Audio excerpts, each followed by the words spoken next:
아따, 주인님들. 오늘도 잘 지내셨소? 춘심이가 또 재미나게 들려드릴 이야기가 있으니께 얼른 앉으시고 귀 쫑긋 세워두소. 옛날 한 옛날, 저기 바닷가에서 그리 멀지 않은 아담한 마을에 복실이라는 새댁이 살았답니다. 아이고, 이 복실이가 어떤 며느리였냐 하면 얼굴은 해맑기가 어린아이 같고 마음씨는 또 비단결같이 고와서 나무라는 사람 하나 없을 듯한데 문제는 일머리가 영 젬병이었다는 것이지요. 시집 온 지 이제 겨우 반년 남짓 되었는데 그동안 저지른 실수만 해도 광주리에 한가득 담고도 남을 지경이었으니 시어머니 속이 안 터지고 백일 재간이 있었겠소이까. 밥을 지으라 하면 열에 아홉은 3층 밥을 만들기가 일쑤였습니다. 윗부분은 설익어 생쌀 같고 아랫부분은 새까맣게 타서 솥뚜껑에 눌어붙었으니 숟가락 들기 전에 한숨부터 나왔지요. 빨래를 하라고 내게 보내놓으면 흰옷에 파란물 들여놓는 것은 예사요. 애먼 옷고름 떨어뜨려 먹고 와서는 어머님, 옷고름이 헤엄쳐서 저 멀리 가버렸나 봐요. 하고 천연덕스럽게 말하니 시어머니는 뒷목 잡고 쓰러질 뻔한 적이 한두 번이 아니었답니다. 어디 그뿐이겠소? 장에 심부름이라도 보낼라 치면 해가 서산에 다 넘어가도록 돌아오지 않아 온 식구가 걱정하게 만들기가 부지기수였지요. 한참 만에 헐레벌떡 돌아와서는 어머님, 제가 나무를 사러 갔던가요? 아니면 두부를 사러 갔던가요? 오는 길에 나비가 너무 예뻐서 쫓아가다 보니 그만 하고 딴청을 피우니 시어머니는 기가 막히고 코가 막혀 말문이 막힐 지경이었습니다. 그러니 온 동네에 박서방네 바보 며느리라고 소문이 자자할 수밖에요.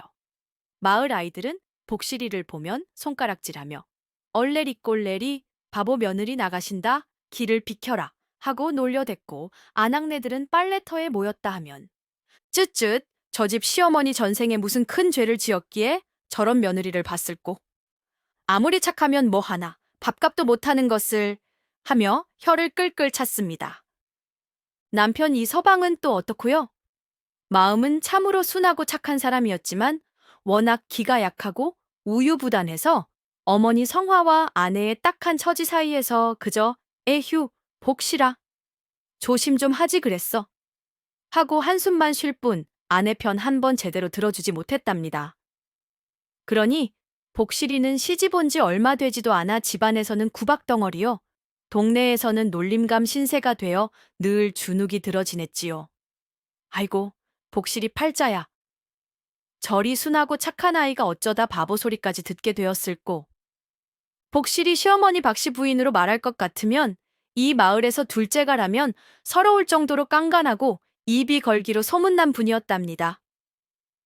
젊어서 남편 일찍 여의고 홀로 아들 하나 바라보며 악착같이 살아온 탓인지 성격이 아주 그냥 불같았지요. 물론 그 불같은 성미 밑바닥에는 자식 걱정하는 어미의 마음이며 집안을 일으켜 세우려는 억척스러움이 숨겨져 있었겠지만 겉으로 보기에는 그저 잔소리 많고 무서운 시어머니일 뿐이었습니다. 그런 박씨 부인에게 이 복실이라는 며느리는 아이고 정말이지 눈엣가시오. 속 터지는 복병 덩어리였을 겁니다. 아들 이서방이 장가갈 나이가 꽉 차서 이리저리 수소문 끝에 겨우 얻은 며느리가 하필이면 저 모양이니 박씨 부인의 한숨은 날이 갈수록 깊어만 갔지요.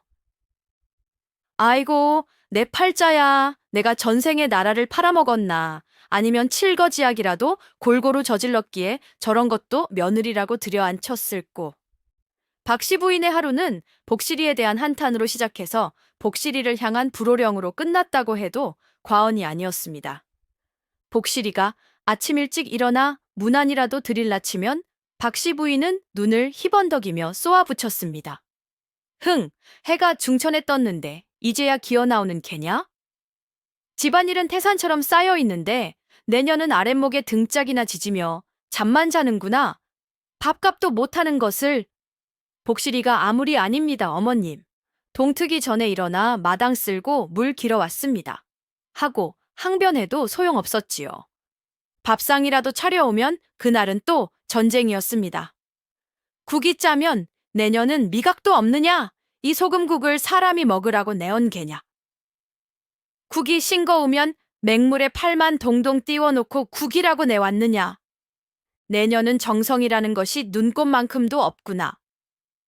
밥이 되면 이게 밥이냐 떡이냐 불 조절도 제대로 못하는 것이 밥이 설익으면 이 생쌀을 씹어 먹으라고 내년은 나를 굶겨 죽일 작정기로구나. 아이고 정말 숨막히는 시집살이 아니겠소이까? 빨래라도 하는 날이면 박씨 부인은 매의 눈으로 복실이를 감시했습니다. 복실이는 그런 시어머니의 불호령과 잔소리 폭격 속에서 하루하루를 눈물로 지새웠습니다. 죄송합니다, 어머님. 다음에는 더 잘하겠습니다. 하고 기어들어가는 목소리로 대답하는 것이 그녀가 할 수 있는 전부였지요. 하지만 다음 날이면 또다시 똑같은 실수를 반복하거나 혹은 시어머니 눈에는 또 다른 못마땅한 구석이 발견되니 그 구박은 끝이 없었습니다. 남편 이 서방은 그런 어머니의 등살에 기 한 번 제대로 펴지 못하고 그저 아내와 어머니 사이에서 눈치만 볼 뿐이었으니 복실이가 기댈 곳이라고는 아무 데도 없었지요. 저런 것도 며느리라고. 아이고, 내가 저것 때문에 속 터져서 제 명예 못 살겠다. 못 살아. 박씨 부인은 복실이가 안 보이는 곳에서도 늘 이렇게 한탄하며 뒷목을 잡곤 했답니다. 쯧쯧, 복실이도 안 됐지만 저 시어머니도 화병 나서 오래 못 사실 것 같소이다. 이 답답한 집구석에 과연 볕들 날이 오기는 할까요? 그러던 어느 봄날이었습니다. 들에는 파릇파릇 새싹이 돋아나고 산에는 진달래며 개나리가 곱게 피어나는 참으로 날씨 좋은 날이었지요. 하지만 복실인의 집안 분위기는 여전히 한겨울처럼 싸늘하기만 했습니다. 그날따라 박씨 부인의 심기가 유난히 더 불편했던 모양입니다. 아마도 간밤에 복실이가 또 무슨 큰 실수를 저질렀던 게지요. 잔뜩 독이 오른 박씨 부인은 아침부터 복실이를 마당 한가운데 불러 세우고는 불호령을 내리기 시작했습니다. 내인년, 오늘 내년에게 아주 중한 임무를 내릴 것이니 만약 제대로 해내지 못하면 이 집에서 당장 쫓겨날 줄 알아라. 복실이는 겁에 질려 고개를 푹 숙이고는 시어머니의 다음 말을 기다렸습니다. 오늘 해가 중천에 뜨기 전에 저 뒷산에 올라가서 아주 귀하고 맛있는 봄나물을 한 바구니 가득 캐 오도록 해라. 만약 바구니를 다 채우지 못하거나 혹은 시들거나 맛없는 나물 따위를 캐 온다면 그날부터 내년은 국물 한 숟갈도 얻어먹을 생각 말아라. 알겠느냐? 아이고, 주인님들, 그 험한 뒷산에 그것도 해가 중천에 뜨기 전에 나물 한 바구니라니요. 이건 뭐 복실이를 골탕 먹이거나 아예 집에서 내쫓을 심산이 아니고 무엇이겠소이까. 뒷산은 마을에서도 험하기로 소문난 곳이라 장정들도 여럿이 짝을 지어야 겨우 올라가는 곳이었거든요. 게다가 아직 이른 봄이라 나물도 그리 많지 않을 터인데 그걸 혼자 그것도 반나절 만에 한 바구니 가득 캐오라니. 복실이는 눈앞이 캄캄했지만 시어머니의 그 서슬 퍼런 기세에 감히 싫다는 말 한마디 못하고 그저 네, 어머님 하고 기어들어가는 목소리로 대답할 수밖에 없었습니다. 흥! 대답만 잘하는구나. 어서 썩 꺼지지 않고 뭘 꿈을 대는 게냐? 박씨 부인의 호통에 복실이는 부랴부랴 빈 바구니와 작은 호미 하나를 챙겨 들고 뒷산으로 향했습니다. 그녀의 작은 어깨는 축 처져 있었고 발걸음은 청은망은 무거웠지요. 내가 정말 나무를 한 바구니나 캘 수 있을까? 만약 못 캐면 어머님께 또 얼마나 혼이 날까? 아니 정말 쫓겨나면 어쩌지? 온갖 불안한 생각들이 그녀의 머릿속을 어지럽혔습니다. 그렇게 복실이는 홀로 무거운 마음을 이끌고 험한 산길을 오르기 시작했습니다. 며칠 전 내린 비로 길은 질퍽했고 숲은 아직 겨울의 냉기가 가시지 않은 듯 스산했지요. 아니나 다를까 평소에도 방향 감각이라고는 눈꽃만큼도 없었던 우리 복실이는 뒷산에 들어서자마자 금세 길을 잃고 말았습니다. 처음에는 나무를 좀 캐보겠다고 두리번거리며 숲속으로 조금씩 들어갔는데 정신을 차리고 보니 사방이 온통 똑같아 보이는 나무와 숲을 뿐이고 자신이 어디서 왔는지 도무지 알 수가 없게 된 것이지요. 어머나, 여기가 어디지? 복실이는 당황해서 주변을 둘러보았지만 익숙한 길은 보이지 않았습니다. 해는 벌써 중천을 향해 빠르게 올라가고 있었고, 이대로 가다가는 시어머니가 정해준 시간 안에 나무를 캐기는커녕 집으로 돌아가지도 못할 판이었습니다. 큰일 났다. 어떡하지? 복실이는 발만 동동 굴렀습니다. 마음은 급한데 길은 보이지 않고 숲은 점점 더 깊고 으슥해지는 것 같았습니다. 어디선가 짐승 울음소리라도 들려올까봐 겁이 덜컥 났지요. 그녀는 무서움과 막막함에 그만 눈물이 핑 돌았습니다. 흐흑, 어머님, 제가 잘못했어요. 다시는 실수 안 할게요. 제발 집에 돌아가게 해주세요. 복실이는 길가 바위에 주저앉아 서럽게 울기 시작했습니다. 한참을 그렇게 울고 있는데 어디선가 아주 낮고 고통스러운 동물의 신음소리가 들려오는 것이 아니겠소? 크르릉, 흐응. 마치 아주 큰 짐승이 다치기라도 한 듯 아주 절박하고도 애처로운 소리였습니다. 복실이는 깜짝 놀라 울음을 뚝 그쳤습니다. 저게 무슨 소리지? 혹시 맹수라도 다쳐서 신음하는 건가? 보통 사람 같았으면 무서워서 당장 그 자리를 피했겠지만 우리 순진하고 마음 착한 복실이는 달랐습니다. 그녀는 자신도 모르게 그 신음소리가 들려오는 곳으로 조심스럽게 발걸음을 옮기기 시작했지요. 혹시라도 자신이 도울 수 있는 불쌍한 생명이 있는 것은 아닐까 하는 생각에서였습니다. 복실이가 그 고통스러운 신음소리를 따라 조심스럽게 숲속으로 더 깊이 들어가 보니 아따! 이게 웬일이랍니까? 저만치 앞쪽 땅바닥이 움푹 꺼진 곳에서 아주 그냥 집채만한 누런 호랑이 한 마리가 버둥거리고 있는 것이 아니겠소? 자세히 보니 사냥꾼들이 짐승을 잡으려고 깊게 파놓은 함정 구덩이에 그만 호랑이가 빠져버린 모양이었습니다.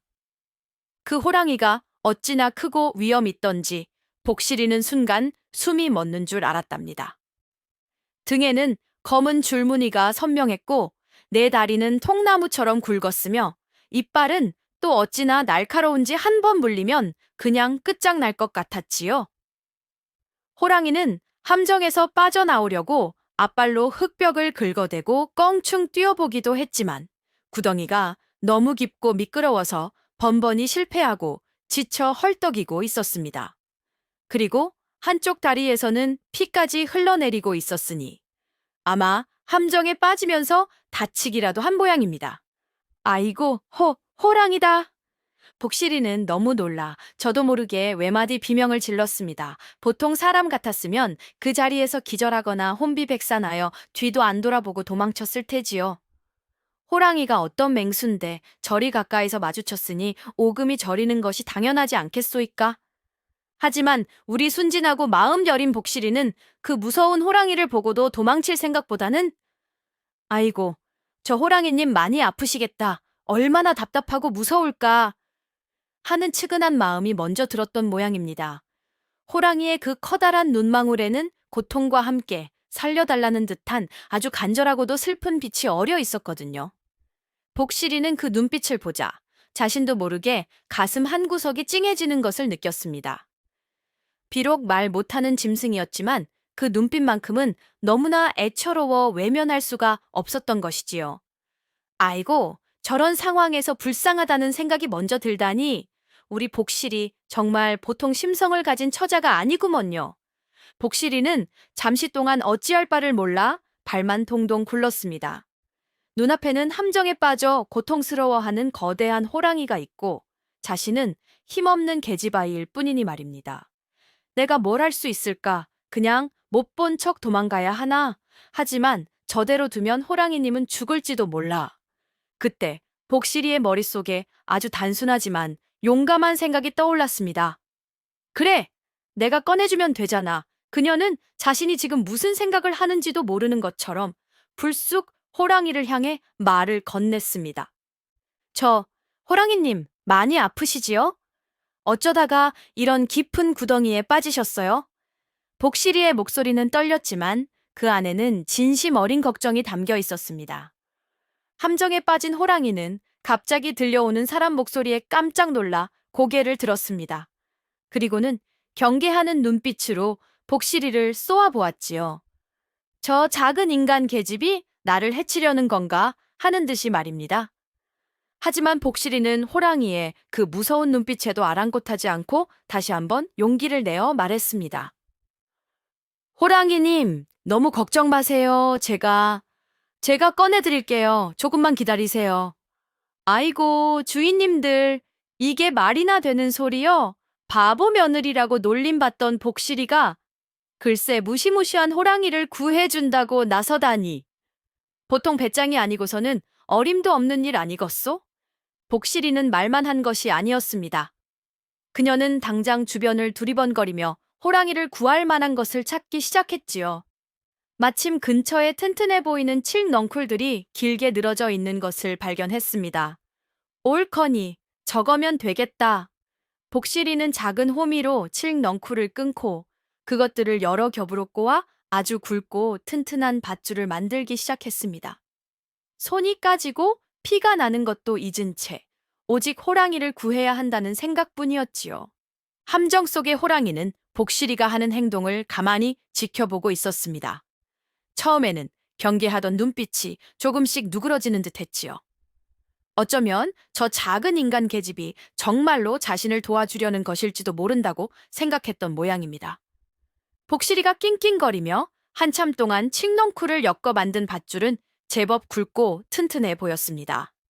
그녀는 그 밧줄의 한쪽 끝을 함정 근처에 커다란 나무에 단단히 묶고 다른 쪽 끝을 조심스럽게 함정 아래로 내려뜨렸지요. 호랑이님, 이제 이 칡넝쿨을 붙잡고 올라오세요. 제가 위에서 당겨드릴게요. 복실이가 숨을 헐떡이며 말했습니다. 호랑이는 잠시 동안 복실이가 내려준 칡넝쿨 밧줄을 물끄러미 바라보았습니다. 그리고는 마치 그녀의 말을 알아듣기라도 한 것처럼 조심스럽게 앞발로 밧줄을 붙잡고 천천히 함정벽을 기어 오르기 시작했지요. 몸집이 워낙 크고 한쪽 다리까지 다쳐서 힘겨워 보였지만 호랑이는 포기하지 않고 전 먹던 힘까지 다해 위로 올라왔습니다. 복실이 역시 가녀린 몸으로 끙끙거리며 밧줄을 잡아당겨 호랑이를 도왔지요. 마침내 오랜 사투 끝에 호랑이는 간신히 함정에서 빠져나올 수 있었습니다. 무트로 올라온 호랑이는 지친 듯 거친 숨을 몰아쉬며 잠시 그 자리에 주저앉았습니다. 복실이는 그런 호랑이를 보며 안도의 한숨을 내쉬었지요. 다행이다. 정말 다행이에요, 호랑이님. 호랑이는 잠시 숨을 고르더니 천천히 고개를 들어 자신을 구해준 작은 인간 처녀, 복실이를 물끄러미 바라보았습니다. 그 커다란 황금빛 눈에는 더 이상 경계심이나 사나움 대신 아주 깊고도 따뜻한 어떤 감정이 담겨 있는 듯했지요. 마치 고맙다, 아가야, 내 은혜는 잊지 않겠다 하고 말하는 것처럼 말입니다. 그리고는 호랑이는 아무 말 없이 복실이에게 고맙다는 듯이 고개를 한번 깊이 까딱 숙여 보였습니다. 그리고는 뒤를 돌아 조금 절뚝거리기는 했지만 위험 있는 걸음으로 숲속 깊은 곳으로 유유히 사라져 버렸습니다. 복실이는 호랑이가 완전히 사라질 때까지 그 자리에 멍하니 서 있었습니다. 방금 자신이 겪은 일이 마치 꿈처럼 느껴졌지요. 그제야 자신이 무시무시한 호랑이를 구했다는 사실이 실감나면서 온몸에 힘이 쭉 빠지고 다리가 후들후들 떨리기 시작했습니다. 아이고, 내가 정말 호랑이를? 나물 한 바구니는커녕 빈 바구니만 들고 집으로 돌아온 복실이 시어머니에게 또 얼마나 된통 혼이 났을지는? 아이고, 주인님들? 상상만 해도 골치가 아프구먼요. 하지만 괜찮습니다. 이제부터 우리 복실이에게 아주 신기하고도 놀라운 일들이 벌어질 테니까요. 그날 빈 바구니만 들고 쩔뚝거리며 집으로 돌아온 복실이는 예상대로 시어머니 박씨 부인에게 아주 그냥 된통 혼쭐이 났답니다. 해가 중천은커녕 서산에 다 기울어서야 어슬렁 돌아왔으니 시어머니 속이 안 터지고 배겼겠소이까. 이년아, 내년은 해가 다 지도록 산에서 뭘 하다 이제야 기어 들어오는 개냐. 나물은 어디다 팔아먹고 빈 바구니만 덜렁 들고 와? 내년이 정녕 이 늙은 시어미를 굶겨주길 작정기로구나. 박씨 부인은 복실이의 등짝을 찰싹 소리가 나게 후려치며 고래고래 소리를 질렀습니다. 복실이는 호랑이를 구한 일은 꿈에도 꺼내지 못하고 그저 죄송합니다 어머님, 길을 잃어서 하며 고개만 푹 숙이고 눈물만 뚝뚝 흘렸지요. 남편 이서방은 이번에도 어쩔 줄 몰라 하며 방구석에서 안절부절 못하고 있었고요. 그날 저녁 복실이는 저녁밥도 굶고 광에 갇히는 벌까지 받았답니다. 캄캄하고 차가운 광 속에서 복실이는 서러움과 배고픔에 한참을 울다가 지쳐 잠이 들었습니다. 그런데 다음 날 아침 이게 또 웬일이랍니까? 박씨 부인이 아침 일찍 마당에 나왔다가 그만 입을 떡 벌리고 많은 일이 벌어졌습니다. 글쎄, 복실이네 집대문 앞 마당 한가운데 아주 싱싱하고 귀한 산나물이 소쿠리도 아닌 커다란 지게 한가득. 그것도 아주 그냥 보기 좋게 종류별로 착착 담겨 놓여 있는 것이 아니겠어? 아니, 이게 다 뭐람? 박씨 부인은 자신의 눈을 의심했습니다. 누가 이 새벽에 이런 귀한 나무를 우리 집 앞에 가져다 놓았단 말인가? 박씨 부인은 혹시 누가 장난을 치는 건가 싶어 주변을 두리번거렸지만 아무도 보이지 않았습니다. 나물들은 하나같이 이른 아침 이슬을 머금고 있어 아주 신선했고 그 중에는 평소 장터에서도 보기 힘든 귀한 약초들까지 섞여 있었지요. 어제 복실이가 캐오지 못했던 바로 그 나물들이 그것도 몇 배나 더 많이 마당에 와 있었던 것입니다. 참으로 해괴한 일이로다. 박씨 부인은 고개를 갸웃거리면서도 한편으로는 공짜로 생긴 나물에 입이 귀에 걸릴 뻔했지요. 그녀는 당장 복실이를 광에서 풀어주고는 내 인연, 어젯밤에는 운이 좋았던 줄 알아라. 오늘은 이 나물로 맛있는 국이라도 끓여내지 못하면 정말 끝장인 줄 알렸다 하고 괜히 큰 소리를 쳤지만 속으로는 혹시 조상님이 도우셨나? 하는 생각도 들었던 모양입니다. 복실이 역시 어리둥절하기는 마찬가지였습니다. 하지만 그녀의 마음 한구석에는 혹시 어제 그 호랑이님이? 하는 아주 작은 짐작이 피어오르고 있었지요. 그날 이후로 복실이네 집에는 정말로 이상하고도 신기한 일들이 연이어 벌어지기 시작했습니다. 마치 보이지 않는 누군가가 복실이네 살림을 몰래 도와주기라도 하는 것처럼 말이지요. 예를 들면 이런 일이 있었답니다. 며칠 뒤 집안의 땔감이 다 떨어져서 박씨 부인이 복실아, 내일 당장 뒷산에 가서 나무 한 짐 해오지 않으면 아궁이에 불도 못 대게 생겼다. 하고 잔소리를 퍼부었던 날이 있었습니다. 복실이는 또 산에 갈 생각에 한숨을 푹 쉬었지요. 그런데 다음날 아침 일찍 일어나 마당에 나가보니 아따, 이게 또 웬일이랍니까?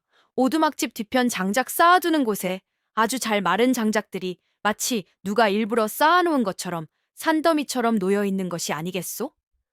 그것도 그냥 장아지들이 아니라 아주 굵고 튼실해서 오랫동안 뗄 수 있는 좋은 장작들이었습니다. 어머님, 이것 좀 보세요.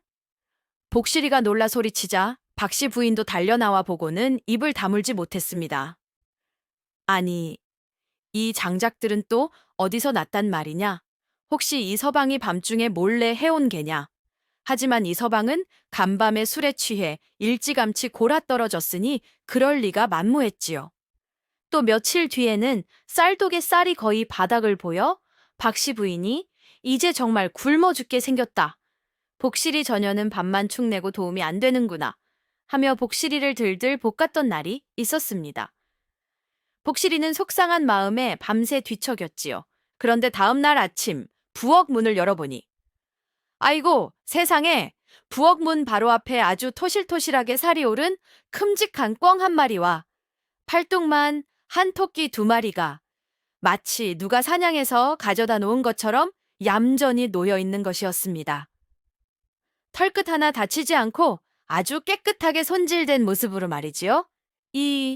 이것은 박씨 부인과 이 서방 그리고 복실이까지 세 식구 모두 할 말을 잃고 서로 얼굴만 쳐다보았습니다. 누가 봐도 이것은 평범한 일이 아니었지요. 복실아, 박씨 부인이 떨리는 목소리로 물었습니다. 솔직히 말해, 보거라. 이게 다 어디서 난 것이냐? 네가 혹시 남의 집 물건에 손이라도 댄 것은 아니겠지? 복실이는 펄쩍 뛰며 억울함을 호소했습니다.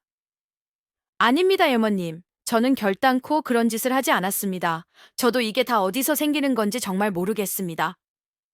복실이는 속으로 혹시 정말로 그 호랑이님이 하는 생각이 더욱 강하게 들었지만 차마 그 말을 입 밖에 낼 수는 없었습니다. 호랑이가 사람을 돕는다는 이야기를 누가 믿어줄 것이며 자칫 잘못하면 자신이 요물로 몰릴 수도 있었으니까요. 그렇게 복실이네 집에는 매일같이 산나물이며 장작이며 사냥한 짐승들이며 심지어는 꿀단지나 산삼 같은 귀한 것들까지 마당에 놓여 있는 기적이 계속되었습니다. 덕분에 복실이네 살림은 눈에 띄게 펴지기 시작했고 더 이상 굶주림 걱정은 하지 않게 되었지요. 시어머니 박씨 부인도 처음에는 의심의 눈초리를 거두지 못했지만 연이어 벌어지는 신기한 일들에 점차 우리 집에 복덩이가 굴러 들어왔나 보다. 혹은 조상님이 도우시는 게 틀림없다 하며 복실이에 대한 구박도 조금씩 줄어들기 시작했답니다. 복실이네 집에 그렇게 매일같이 좋은 일만 생기니 아무리 둔한 사람이라도 뭔가 이상하다는 낌새를 채지 않을 수 없었겠지요. 처음에는 박서방네가 갑자기 운수가 트였나 보다 하며 부러워하던 마을 사람들도 연이어 벌어지는 기이한 일들에 점차 고개를 갸웃거리기 시작했습니다. 아니, 복실이네는 무슨 복이 저리 터졌자. 매일같이 마당에 귀한 것들이 쌓인다면서. 글쎄 말일세, 누가 밤마다 몰래 가져다 놓는다는 소문도 있고, 어떤 사람은 복실이가 도깨비 방망이라도 주었다고도 하더군. 에이, 설마, 그래도 뭔가 있긴 있는 모양이야. 전에는 굶어 죽네 마네 하더니 요즘은 얼굴에 기름기가 자르르 흐르더라니까. 사람들은 저마다 추측을 늘어놓으며 수군거렸지만 그 비밀을 아는 사람은 아무도 없었지요. 그런데 말이오, 주인님들. 남 잘되는 꼴은 죽어도 못 보는 심술궂은 위인이 어느 동네에나 꼭 하나씩은 있는 법 아니겠소이까? 이 마을에도 그런 못된 늙은이가 하나 있었으니 바로 옆집에 사는 마파람 할배였답니다. 이 마파람 할배가 어떤 위인이냐 하면 아주 욕심 많고 신보가 고약하기로 온 동네에 소문이 자자했지요. 자기 밭에 열린 호박 하나도 남주기 아까워 쩔쩔매는 주제에 남의 집 숟가락 개수까지 세고 다니며 참견하기 좋아하는 그런 영감탱이였습니다. 특히 예전부터 복실이네 그 손바닥만 한 밭두에기를 헐값에 후려쳐서 제 밭으로 만들려는 꿍꿍기가 있었는데 갑자기 복실이네 살림이 펴지는 것 같으니 배가 아파서 견딜 수가 없었던 모양입니다. 흥, 저 바보 같은 년 집에 무슨 복이 저절로 굴러 들어온단 말인가? 필시 무슨 부정한 짓을 꾸미고 있거나 아니면 내가 모르는 꿍꿍이가 있는 것이 틀림없다. 마파람 할배는 복실이네 집에 드나드는 사람 하나 없는 것을 보고는 더욱 의심을 굳혔습니다. 옳거니 저것들이 밤중에 몰래 남의 밭을 서리하거나 아니면 산에서 금덩이라도 캐낸 것이로구나. 가만두면 안 되지. 내가 저것들의 비밀을 똑똑히 밝혀내고야 말겠다. 그날부터 마파람 할배는 아주 음흉한 계획을 세우고 밤마다 담벼락에 귀를 대고 복실이네 집 동태를 살피거나 심지어는 지붕 위로 몰래 기어 올라가 방 안을 엿보는 등 아주 치졸하고도 집요한 염탐을 시작했습니다. 마파람 할배의 그 집요한 염탐은 며칠 밤낮으로 계속되었습니다. 하지만 워낙 복실이네 집이 조용하고 드나드는 사람도 없으니 별다른 단서를 찾아내기가 쉽지 않았지요. 에잉, 오늘은 틀렸나 보다. 내일 다시 와야지. 하고 돌아설 때가 많았습니다. 그러던 어느 보름달이 휘영청 밝은 밤이었습니다. 그날도 마파람 할배는 어김없이 복실이네 집 담벼락 밑에 쭈그리고 앉아 숨을 죽이고 있었지요. 자정이 넘도록 아무런 인기척도 없자 슬슬 지루해져서 하품이나 하고 있는데 갑자기 어디선가 아주 낮고 묵직한 어흥 하는 소리가 들려오는 것이 아니겠소? 헉! 마파람 할배는 너무 놀라 저도 모르게 외마디 비명을 지를 뻔했지만 간신히 입을 틀어막았습니다. 호, 호랑이 소리? 이 밤중에 웬 호랑이가 마을까지 내려왔단 말인가? 그는 두려움에 벌벌 떨면서도 호기심을 참지 못하고 담벼락 틈새로 조심스럽게 복실인의 마당을 엿보았습니다. 그리고는 평생 잊지 못할 아주 기이하고도 놀라운 광경을 목격하고야 말았지요. 글쎄, 복실인의 집 마당 한가운데 달빛을 받아 황금빛으로 빛나는 거대한 늙은 호랑이 한 마리가 떡 버티고 서 있는 것이 아니겠소. 그 호랑이 앞에는 복실이가 공손하게 서서 무언가를 조용히 이야기하고 있었고요. 호랑이는 마치 복실이의 말을 알아듣기라도 하는 것처럼 가만히 고개를 끄덕이거나 혹은 낮은 소리로 그르렁거리며 대답하는 듯 했습니다. 그리고 잠시 후 호랑이는 자신이 물고 온 듯한 커다란 멧돼지 한 마리를 복실이 발치에 툭 내려놓았습니다. 그리고는 다시 한번 복실이를 물끄러미 바라보고는 고맙다는 듯이 꼬리를 한번 살랑 흔들고는 담장을 훌쩍 뛰어넘어 어둠 속으로 유유히 사라져 버렸습니다. 복실이는 호랑이가 사라진 쪽을 향해 허리를 깊이 숙여 인사를 하고는 멧돼지를 낑낑거리며 부엌으로 끌고 들어갔지요. 마파람 할배는 이 모든 광경을 처음부터 끝까지 똑똑히 지켜보았습니다. 그는 너무나 큰 충격과 공포에 온몸이 돌처럼 굳어버렸지요. 호랑이가 전현을 돕고 있었어. 전현은 필시 요물이다. 마파람 할배는 혼비백산하여 자기 집으로 주랭랑을 쳤습니다. 그리고는 다음 날 아침이 밝자마자 온 동네를 뛰어다니며 자신이 밤새 목격한 일을 떠벌리기 시작했지요. 이보시오들, 큰일 났소. 박서방네 그 바보 며느리 복실이 말이야. 그년이 보통 년이 아니었소. 마파람 할배는 잔뜩 겁에 질린 표정으로 혹은 아주 신나서 침을 튀겨가며 소리쳤습니다. 내가 어젯밤 내 두 눈으로 똑똑히 봤다니까. 글쎄, 그년이 한밤중에 뒷산 호랑이랑 만나서 히히덕거리고 있더라니까. 그것도 그냥 호랑이가 아니야. 집채만 한 늙은 호랑이가 멧돼지를 물어다 바치는데 복실이 그녀는 고맙다고 절까지 하더라니깐. 마파람 할배의 그 황당무계한 이야기에 처음에는 마을 사람들도 에이, 영감님이 또 노망이 드셨나 보다. 간밤에 꿈자리가 사나우셨나 보지? 하며 믿지 않는 눈치였습니다. 하지만 마파람 할배는 억울하다는 듯이 더욱 목소리를 높였지요. 내가 괜한 소리 하는 줄 아시오? 그동안 복실이네 집에 이상한 일이 한두 번이었소? 마당에 저절로 나물이 쌓이고 장작이 생기고 꿩이며 토끼가 알아서 굴러 들어온 것이 다 그 호랑이 요물 덕분이었던 게야. 복실이, 그녀는 필시 호랑이를 부리는 요사스러운 술법을 쓰는 것이 틀림없소. 어쩌면 그년 자신이 여우가 둔갑한 것일지도 모르고 마파람 할배의 그럴듯한 설명과 함께 그동안 복실인의 집에 연이어 벌어졌던 신기한 일들이 다시 한번 사람들의 입에 오르내리기 시작했습니다. 그러자 처음에는 반신반의하던 사람들도 점차 정말 그럴지도 몰라. 어쩐지 복실이 그 아이 눈빛이 좀 이상하다 했어. 하며 술렁거리기 시작했지요. 원래 시골 마을에서는 이런 기이한 이야기가 더 빨리 퍼지고 더 쉽게 믿는 법 아니겠소이까? 소문은 꼬리에 꼬리를 물고 눈덩이처럼 불어났습니다. 복실이가 밤마다 호랑이로 변한다더라. 복실이가 호랑이 가죽을 뒤집어 쓰고 사람들을 홀린다더라. 복실이가 호랑이 새끼를 낳았다더라. 아이고, 말도 안 되는 헛소문들이 온 마을에 파다하게 퍼져나갔습니다. 이제 마을 사람들의 시선은 완전히 달라졌습니다. 이전에는 복실이를 그저 어수룩하고 불쌍한 아이로 여겼지만 이제는 두렵고 요사스러운 존재로 보기 시작한 것입니다. 사람들은 복실이를 보면 슬금슬금 피하기 시작했고 아이들은 복실이네 집 근처에도 가지 않으려 했습니다. 심지어 어떤 사람들은 저런 요물을 마을에 그냥 두었다가는 우리 모두 큰 화를 당할 것이다. 당장 돌로 쳐 죽이거나 마을에서 쫓아내야 한다. 며느리 험악한 소리까지 하기 시작했지요. 복실이는 하루아침에 마을 전체에 공공의 적이 되어버린 것입니다. 그녀는 너무나 억울하고 무서웠지만 아무도 그녀의 말을 믿어주려 하지 않았습니다. 온 마을 사람들이 복실이를 요물 취급하며 돌을 던지려 하고 심지어는 마을에서 쫓아내야 한다고 아우성칠 때 복실이는 공포와 절망감에 그만 그 자리에 주저앉아 울기만 했습니다.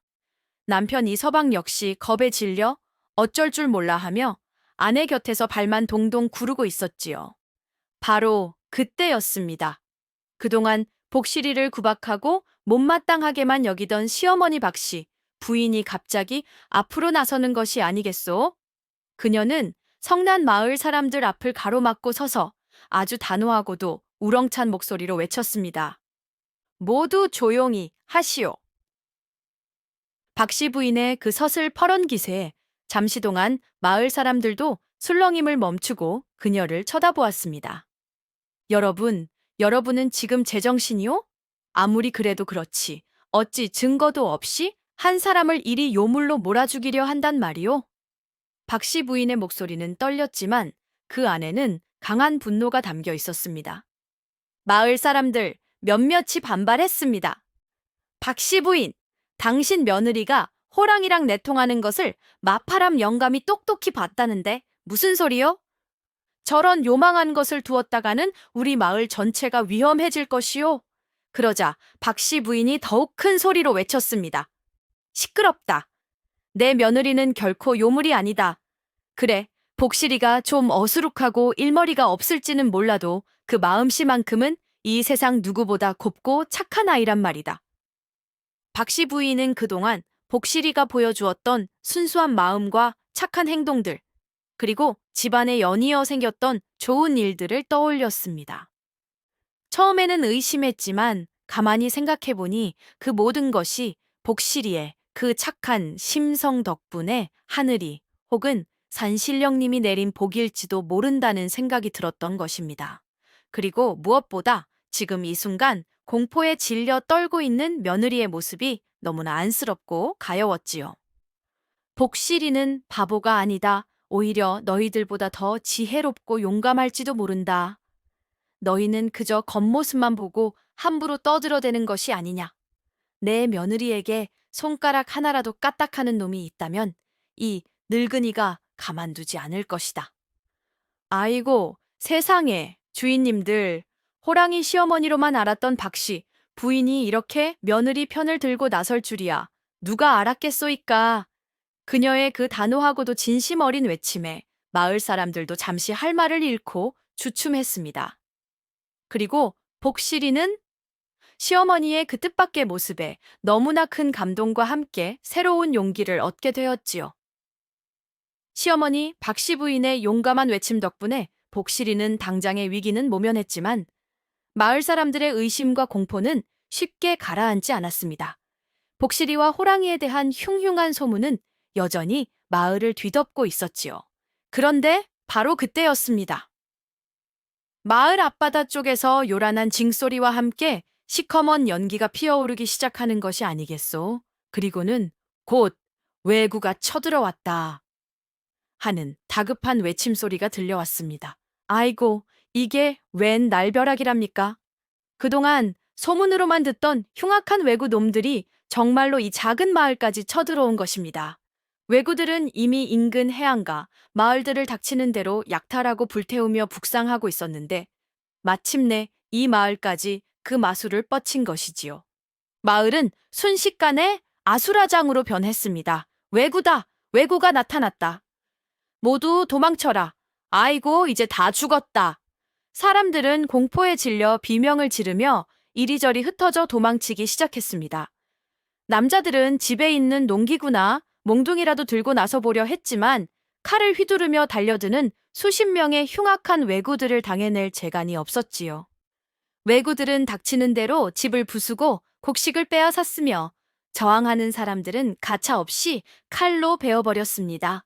아이들의 울음소리, 여자들의 비명소리, 남자들의 절규가 뒤섞여 마을은 그야말로 생지옥으로 변해버렸습니다. 복실이와 시어머니, 그리고 남편 이서방 역시 이 끔찍한 광경 앞에서 어찌할 바를 몰랐습니다. 이제 정말 모든 것이 끝장이라고 생각했지요. 마을 전체가 왜구들의 손에 불타고 모두 죽임을 당하게 될 절체절명의 위기였습니다. 아이고, 이를 어쩌면 좋소. 하늘도 무심하시지. 이런 때에 누가 좀 나타나서 저 왜구 놈들을 혼쭐 내줄 사람 없소이까. 마을이 왜구들의 손에 잿더미가 될 위기에 처한 바로 그 절체절명의 순간, 복실이의 머릿속에는 단 하나의 생각만이 떠올랐습니다. 호랑이님. 그래, 호랑이님이라면? 복실이는 더 이상 망설일 시간이 없다고 판단했습니다.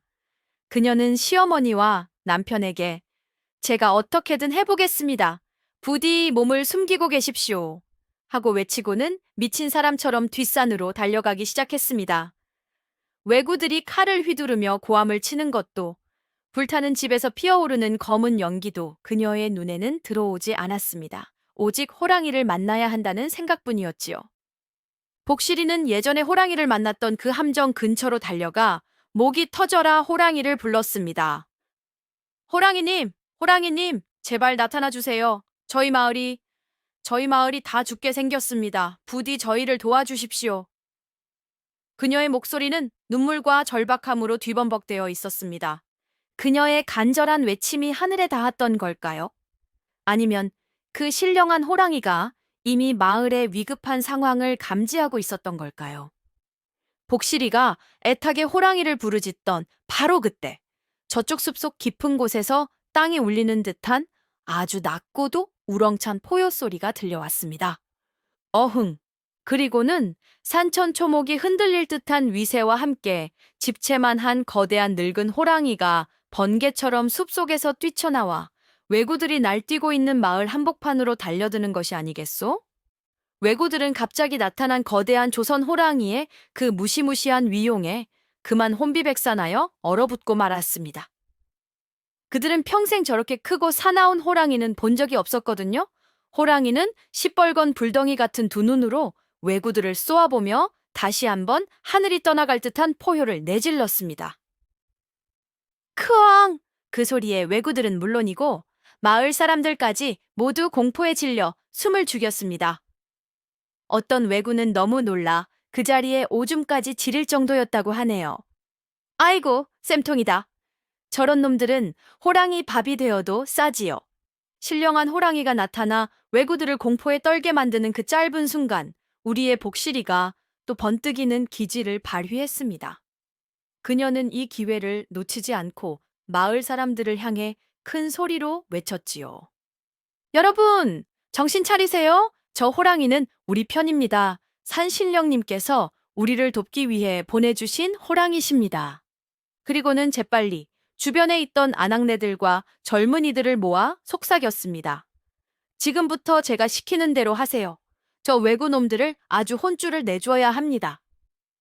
복실이의 계획은 아주 간단하면서도 효과적이었습니다. 바로 불과 연기, 그리고 큰 소리로 왜구들을 더욱 혼란에 빠뜨리고 공포심을 극대화하는 것이었지요. 복실이는 아낙네들에게 미리 준비해두었던 마른 집단과 나뭇가지 더미에 불을 붙여 왜구들이 도망갈 만한 길목 여기저기에 던지라고 지시했습니다. 순식간에 마을 곳곳에서 시커먼 연기가 피어오르고 불길이 치솟기 시작했지요. 불이다, 불이야, 왜구 놈들아, 여기가 바로 호랑이 굴이다. 너희는 이제 도간에 든 쥐새끼 신세다. 복실이가 있는 힘껏 소리쳤습니다. 다른 마을 젊은이들은 집집마다 있는 징과 꽹과리, 북 같은 것을 들고 나와 두들기기 시작했고 아이들과 노인들까지 합세하여 괴성을 지르며 왜구들을 위협했습니다. 와, 왜구 놈들 물러가라. 산신령님이 노하셨다. 갑작스러운 불길과 매캐한 연기, 그리고 사방에서 들려오는 요란한 소리와 사람들의 함성에 가뜩이나 호랑이 때문에 겁에 질려 있던 왜구들은 이제 완전히 이성을 잃고 공황 상태에 빠졌습니다. 그들은 여기가 정말 호랑이 굴이고 자신들이 산신령의 노여움을 샀다고 철석같이 믿어버린 것이지요. 이제 상황은 완전히 역전되었습니다. 신령한 호랑이는 마치 복실이의 지휘를 받는 장수처럼 용맹하게 왜구들에게 달려들어 그 날카로운 발톱과 이빨로 적들을 거침없이 물리치기 시작했습니다. 호랑이가 한 번 앞발을 휘두르면 왜구 서너 놈이 나가 떨어졌고 한 번 포효하면 왜구들은 오금을 못 펴고 땅바닥에 주저앉았지요. 호랑이가 선두에서 저렇게 용맹하게 싸우는 모습을 보자 두려움에 떨던 마을 남자들도 마침내 용기를 내기 시작했습니다. 그들은 손에 잡히는 대로 창이며 몽둥이, 심지어는 농기구까지 들고 호랑이 뒤를 따라 왜구들에게 달려들었지요.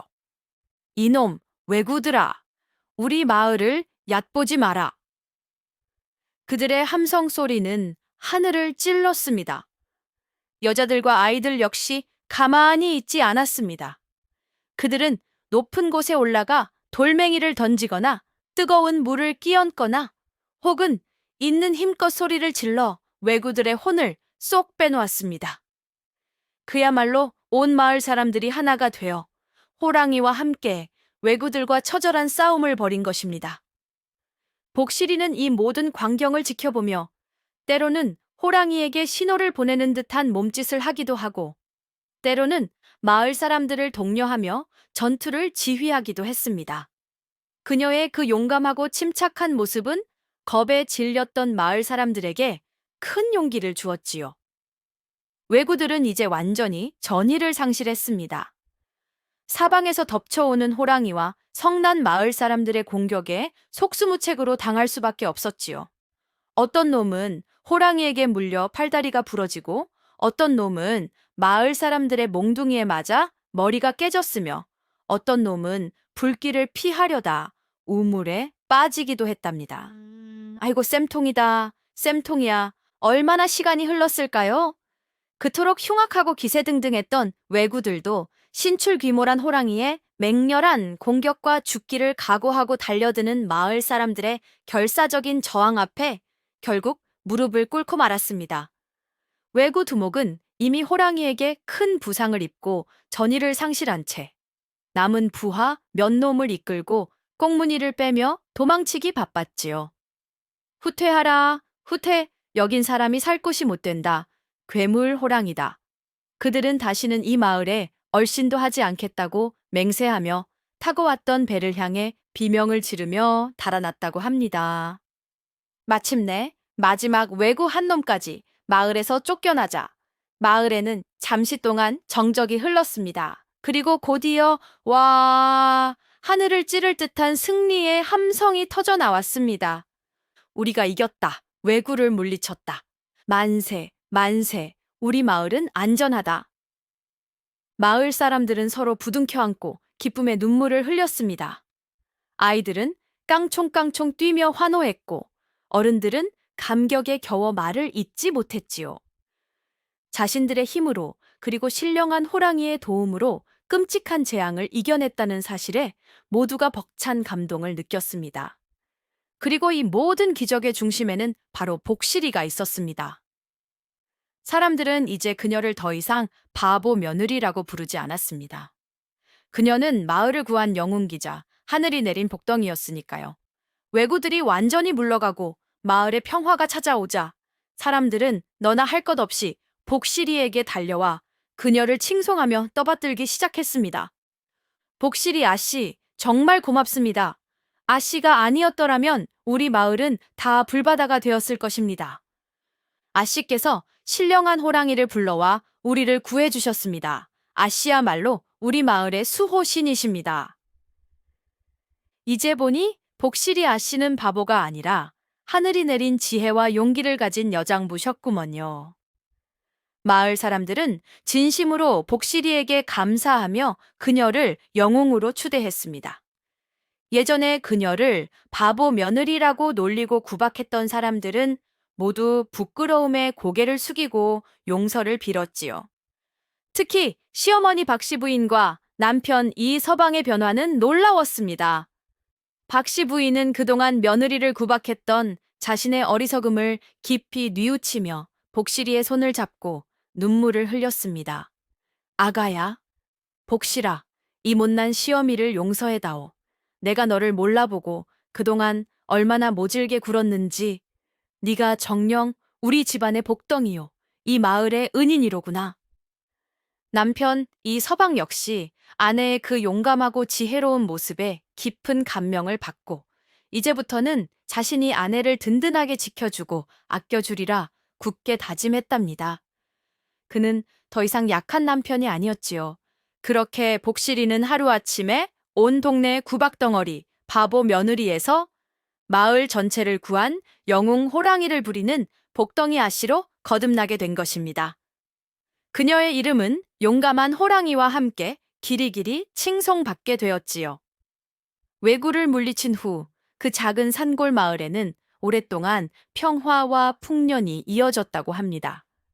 사람들은 이 모든 것이 복실이 아씨와 그녀를 도와준 신령한 뒷산 호랑이 덕분이라고 굳게 믿었지요. 그래서 해마다 풍년이 들면 가장 좋은 곡식과 고기를 뒷산 호랑이가 사는 곳 근처에 가져다 놓고 감사의 제를 올렸다고 합니다. 그러면 신기하게도 다음 해에도 어김없이 풍년이 들고 마을에 좋은 일만 생겼다고 하네요. 뒷산 호랑이는 그렇게 마을의 수호신처럼 여겨지게 된 것입니다. 복실이 아씨는 더 이상 시어머니에게 구박받거나 동네 사람들에게 놀림받지 않았습니다. 그녀는 마을에서 가장 지혜롭고 용감한 안주인으로 존경받으며 남편 이서방과 함께 행복하게 살았답니다.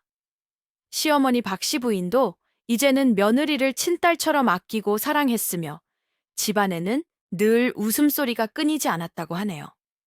복실이는 여전히 순박하고 착한 마음씨를 잃지 않았습니다. 그녀는 마을에 어려운 일이 생기면 가장 먼저 나서서 돕고 자신의 지혜를 나누어 마을 사람들이 더 잘 살 수 있도록 이끌었습니다. 그리고 가끔 뒷산에 올라 호랑이에게 감사의 인사를 전하는 것을 잊지 않았다고 합니다. 그러면 어디선가 어흥 하는 정겨운 호랑이 울음소리가 들려오곤 했다네요. 그렇게 바보 소리 듣던 며느리 복실이가 순수한 마음과 용기로 위기를 극복하고 신비한 호랑이와의 특별한 인연을 통해 자신뿐만 아니라 가족과 마을 전체에 복을 가져다 주었다는 이야기는 오랫동안 사람들의 입에서 입으로 전해지며 깊은 감동과 함께 착한 마음은 반드시 복을 받는다는 귀한 교훈을 남겨주었다고 합니다. 자, 주인님들, 오늘 춘심이가 준비한 바보 며느리 복실이 호랑이와 왜구를 물리치다 이야기는 여기까지랍니다. 참말로 손에 땀을 쥐게 하고 속이 다 후련해지는 이야기 아니었소이까? 부디 주인님들께서도 복실이처럼 어떤 어려움 속에서도 순수한 마음과 용기를 잃지 마시고 또 은혜를 아는 호랑이처럼 의로운 이에게는 복을 나누어 주시기를 바라겠소이다. 이 춘심이가 다음에도 더 재미난 이야기 보따리 들고 올 수 있도록 주인님들 구독이랑 좋아요 좀 꾹 눌러주시면 참말로 감사하겠소이다. 춘심이는 이만 물러가겠습니다요. 다음에 또 뵙시다. 고맙소이다.